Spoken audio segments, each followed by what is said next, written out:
Hey, loves, and welcome to episode 4 of 365 Days of Healing with Meek. Okay, I hope everybody is doing well on this evening, and so we are going to go ahead and get started. Tonight may not be as long as some of the other videos, just because of the prompt that I was given. The writing space that I had was pretty good, and I was just able to kind of flow with it. So that's what I'm gonna do, and we're gonna get on through. Okay. Next topic is going to be, what is it you would like support in most?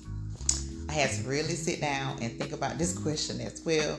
I'm loving this journaling. I'm loving these prompts that I'm giving because, like I said, it's really allowing me to dig deep into myself and think about things that I have not thought about in a while, or ever, or sometimes even ever.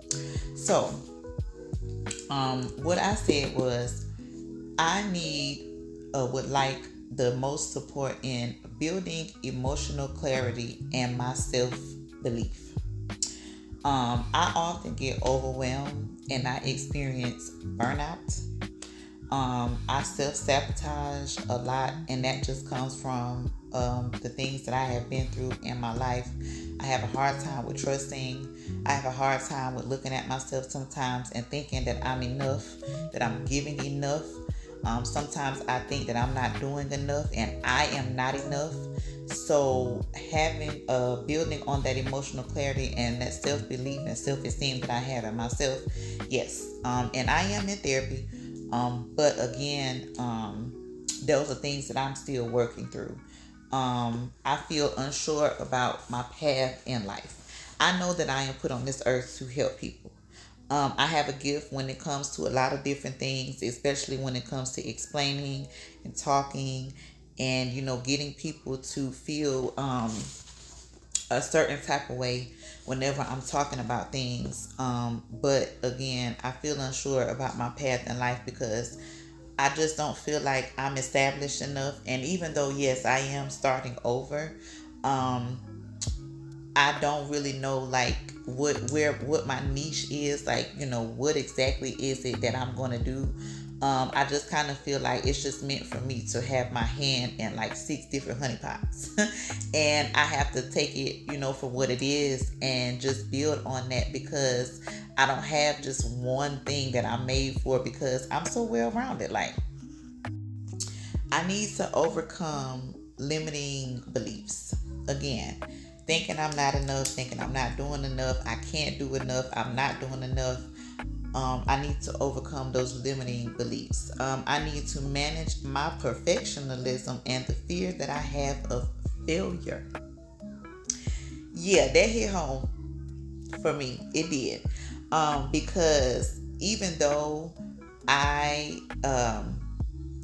don't think that I have like a big problem with things being a certain type of way, I am a perfectionist when it comes to a lot of things.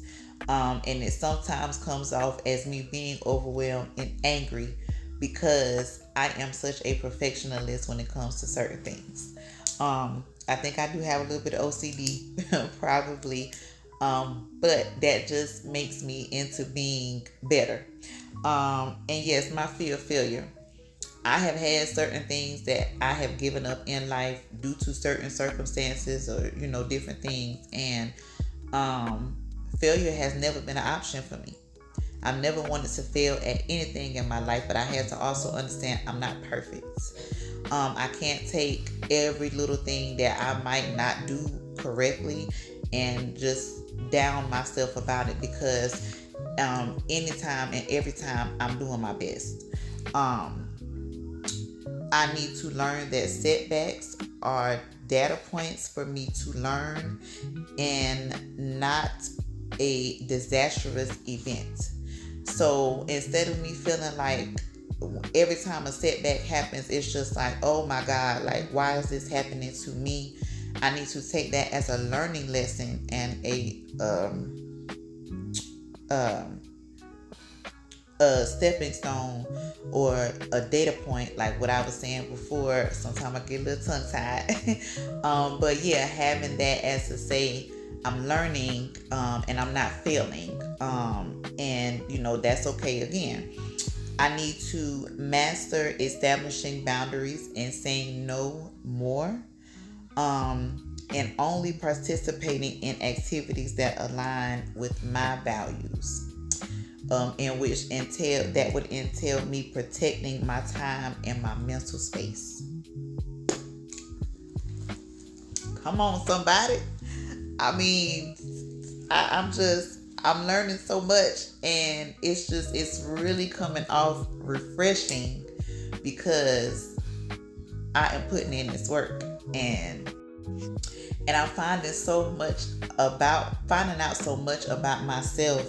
It's just like, even though I felt like my life was falling apart and I did not know what I was going to do, this experience has really been a blessing for me, because at the age of 27, I sat myself down, and I'm 34 now.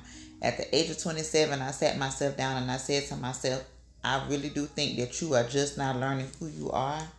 And some of the stuff that you have dealt with, and some of the things that you know for a fact should have changed, that you used to accept, you're no longer wanting to accept those things anymore. You're no longer wanting to make somebody else feel that their wants and needs are more important than yours.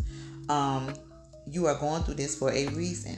This is your season, and I'm embracing that, and I'm taking it. And I will say, to almost end this point before I circle back around, I thought to myself and said to myself, why me, God? We go through that a lot. But then you also have to understand, I had to come back and say, you know what? No, thank you, God, for seeing the strength in me, that you would put this burden on me, or you would take me through these trials and these tribulations, because you know I can handle it. You know I can handle it, and you see how strong I am, and you know, me being a child of God, I'm gonna make it through. And Lord knows, like I said, if this resonates with anybody, I'm glad, and I want for us to be able to continue to go down this road of healing together and protecting our time and our mental space.